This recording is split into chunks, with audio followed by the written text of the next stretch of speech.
Bonjour à toutes et bonjour à tous, bienvenue pour une nouvelle émission de 100% Quintet. Un Quintet qui aura lieu sur l'hippodrome de Paris-Vincennes vendredi soir dans la troisième épreuve du programme, Réunion 1, course 3, le prix Syrah. Une épreuve réservée aux 7 à 10 ans n'ayant pas gagné 265 000 €. C'est une belle occasion pour nos trotteurs français de remporter une épreuve de prestige puisque les chevaux européens n'ont pas le droit de participer à cette épreuve. Dans la première partie du tableau, les chevaux du numéro 1, Dolce Deban, au numéro 8, Flamme Vive. Seul le numéro 3, Fast Domino, portera un émoticône vert, gage de confiance de son entraîneur Xavier Tellens. Le numéro 1, Dolce Deban, entraîné auparavant par Yannick Alain-Briand, a changé d'écurie récemment. Ces dernières perfs n'inspirent pas trop à la confiance. Le numéro 2, Fée de Rangeval, sera la grande favorite de ce quintet, restant sur 3 succès consécutifs et une 4e victoire est largement dans ses cordes. Mais ensuite, donc, le numéro 3, Fast Domino, drivé par Gabi Gelormini, qui ce cheval effectue un long déplacement depuis le sud-ouest et il essaiera de se réhabiliter après avoir fait une faute durant le parcours récemment à Marseille-Borelli. Et ensuite, le numéro 4, Éternel de l'eau.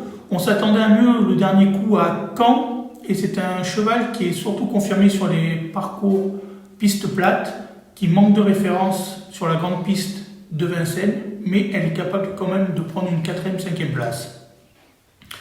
Viendra ensuite le numéro 5, Diego Ducanter, confié à Mathieu Abrivard. Ce cheval est en plein épanouissement depuis qu'il est déféré les postérieurs et toutes ses sorties cette année sont bonnes. Le numéro 6, Flower by Magalou, a déjà bien fait dans cette catégorie et vient de courir en progrès. C'est une possibilité pour la 4e, 5e place. Vient ensuite le numéro 7, Dreamlong, qui effectue lui aussi un long déplacement depuis le sud-ouest, entraîné près de Castel-Sarrazin par Éric Prudon. Il portera la casaque Victoria Dreams et sera drivé par Pierre Vercruise, qui l'a mené au succès cet hiver à Cannes-sur-Mer. Le numéro 8, Flamme Vive, pour l'entraînement de Franck Leblanc, vient de bien se comporter dans un quintet à Vichy et tentera de faire aussi bien, et pourquoi pas mieux. Elle en a la possibilité. Dans la deuxième partie du tableau, du numéro 9, Flaoué Buissonnet, au numéro 15, Esperanzo.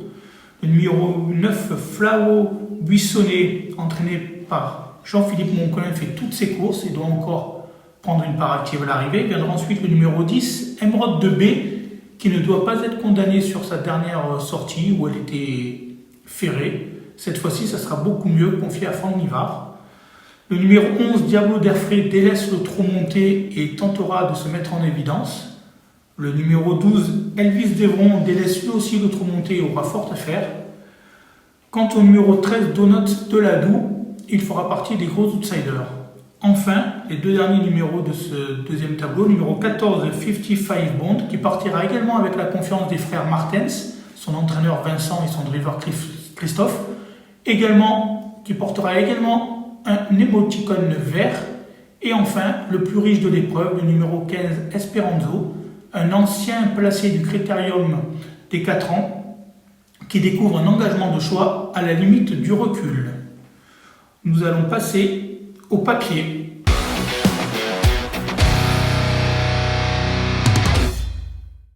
Le numéro 2, Fée de Rangeval, reste donc sur 3 victoires consécutives, la dernière dans un groupe 3 à Bordeaux. Et avant cela, elle avait remporté une épreuve réservée aux femelles sur la grande piste de Vincennes.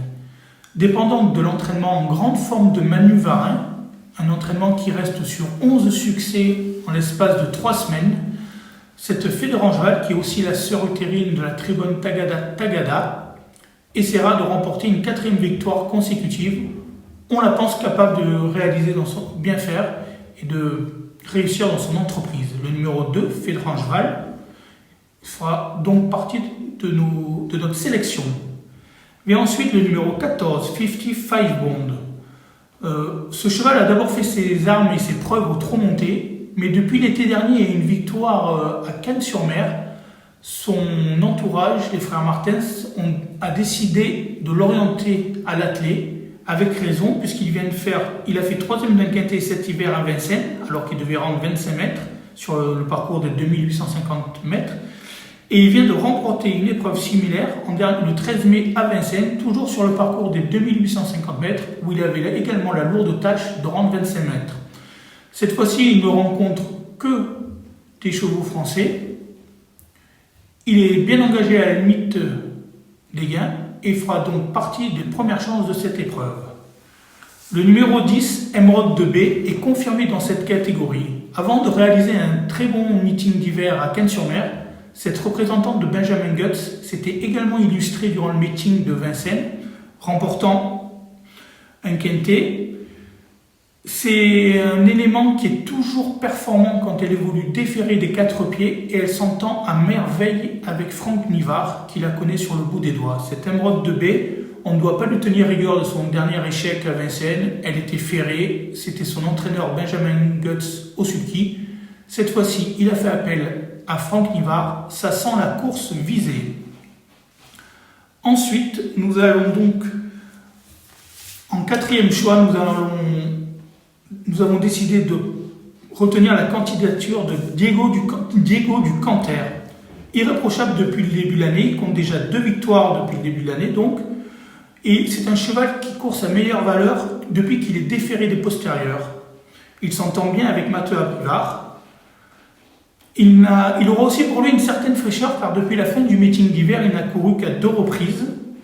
Le 26 mars, il est 3e à Vincennes derrière FaceTime et Farrell Seven qui sont 2 références dans ce style de course. Puis le 29 avril à Mokanchi, dans une réunion délocalisée, il est 2e de Galileo Bello à qui il devait rendre 25 mètres. Lui aussi fait partie des premières chances de cette épreuve. Enfin, en 5e de notre sélection, j'ai tenté un petit pari avec le numéro 15 Esperanzo, entraîné par Mathieu Moutier. Ce cheval a été longtemps absent, il compte désormais 3 courses dans les jambes et sa dernière sortie à Caen est meilleure que ne l'indique son classement, 6e. C'est un cheval qui est performant déféré des 4 pieds et qui apprécie particulièrement la grande piste de Vincennes. D'ailleurs, déféré des 4 pieds, il est toujours à l'arrivée sur la grande piste de Vincennes en 6 tentatives. Dans sa jeunesse, il s'est quand même classé 5e du Critérium des 4 ans en 2018. Et il compte également une victoire dans un quintet lors du meeting 2020-2021.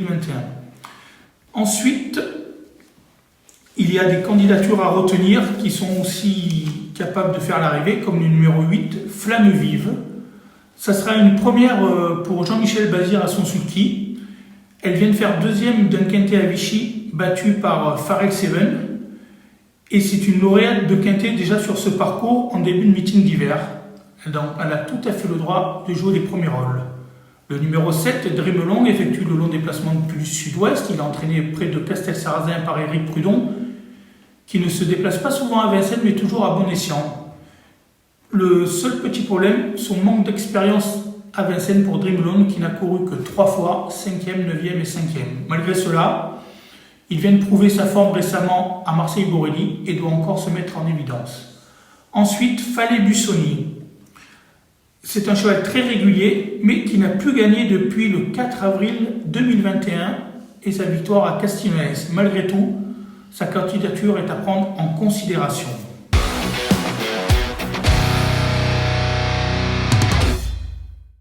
Ma sélection sera donc le numéro 2, Fédorant Cheval, le numéro 14, 55 Bond, le numéro 10, Emeraude de B, le numéro 5, Diego du Canter et le numéro 15, Esperanzo, qui découvre un engagement sur mesure au plafond des gains. Pour terminer cette émission, je vais vous donner mon cheval du jour pour la réunion 1 à Vincennes. Ça sera le numéro 13, Crésus di Poggio, dans la première épreuve. Le numéro 13, Crésus di Poggio. C'est un cheval italien qui est arrivé dans les box de Jean-Michel Bazir en début d'année. Et depuis son arrivée, il reste sur 4 victoires consécutives. Toujours impressionnant. Le dernier coup, il est parti au galop. Malgré cela, il s'est imposé très facilement. La passe de 5 est possible pour Crésus di Poggio. Merci, bon jeu et à bientôt pour une nouvelle émission de 100% Quintet.